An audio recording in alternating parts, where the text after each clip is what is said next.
Math 1314, section C87, homework 9, linear equations in two variables, linear functions.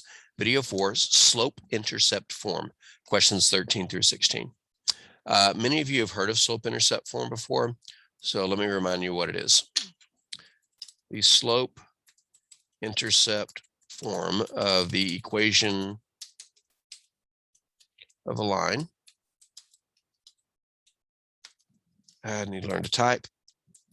Is an equation of the form y equals mx plus b. I had alluded to this in a previous video.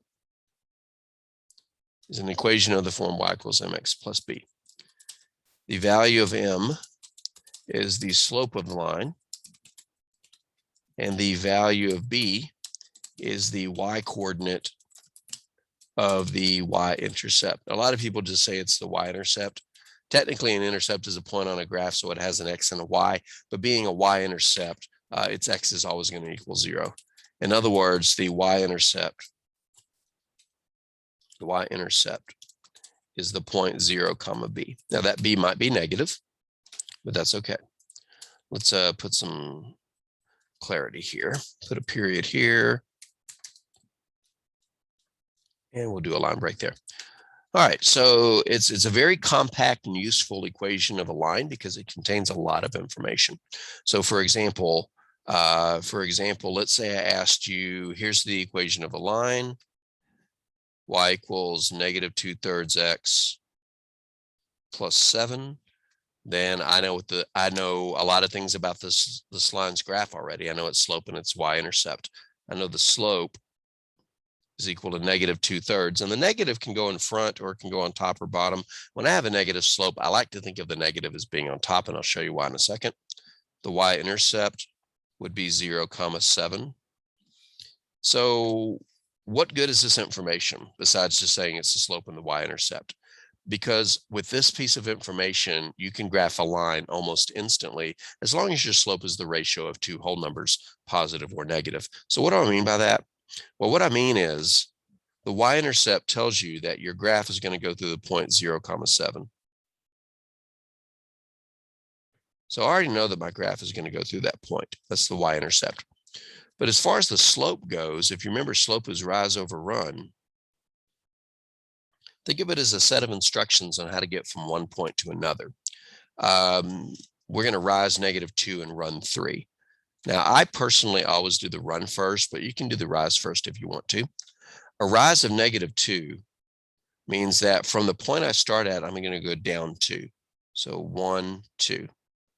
Now, I'm not stopping there because I got to turn, and then I got to run 3, which would be a positive run, so it goes to the right 3. And that would put me at another point right here. What's that point? Well, we could count it off. 1, 2, 3. And then 1, 2, 3, 4, 5, with a starting point of 0, 7. And just like that, I have 2 points. And as we know, 2 points is enough to make a line. And there's the graph of the line. So slope-intercept form is really handy because it provides you a starting point for the line, the y-intercept, and a set of directions to get to a second point. The top of the slope being how far you rise. I say rise because if it's negative, you go down. If it's positive, you go up. And then how far to run to the right. So it's pretty handy. But the problem is not all lines are in slope-intercept form. For example, if you'll recall from class the other day, we said that the general form, or the equation of a linear equation is an equation of this form. Still drawing lines.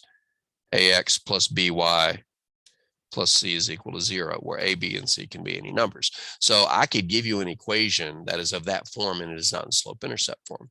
So for example, let's say we had the equation -2x plus 3y minus 18 is equal to 0. And I asked you to find the slope-intercept form, which I'm going to start abbreviating SIF. From this point forward, SIF stands for slope-intercept form. Find the slope-intercept form, the slope, the intercept, and I really should say y-intercept because this graph has both an x and a y-intercept, and the graph. Well, all this is pretty straightforward if this said y equals. So in order to do this, first, we need to solve for y. Because think about it. Slope-intercept form, y equals mx plus b, is basically saying what does y equal. So to get slope-intercept form, we just have to solve for y. So let's solve this equation for y, shall we? All right, let me move the instructions. There we go. All right, so let's solve this for y. So we need to isolate the y. We can do that in a few moves. I'm going to highlight the thing that we're focusing on. We're focused on getting the y by itself. There are three terms in this equation. There's the negative 2x, there's the positive 3y, and there's the negative 18. So the first thing we want to do is isolate the y term so that we can focus on isolating the y. So we need to get rid of the minus 2x and the minus 18. How would we do that? Well, how do you get rid of something that's subtracted? By adding it to both sides.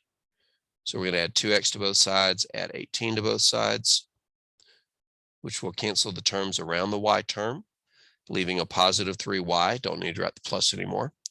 And on the right side, we just have 2x plus 18 because we added 0 to that, which doesn't change anything. And now to finish isolating the y, we're going to divide everything by 3. Now over here, we could just say divided by 3, but we saw this in an earlier video where we can split this into two fractions and divide each term by 3. That would get the y by itself. I'll put the x to the right of the 2/3, and then 18/3, 18 divided by 3 is 6. And the minute we get it to y equals, this is slope-intercept form, which means we can pull the slope out from in front of the x, and the y-intercept is 6.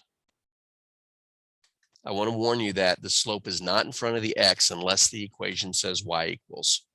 Let me say that again. The slope is not in front of the x unless the equation says y equals. Otherwise, it's not the slope. How would we draw this graph?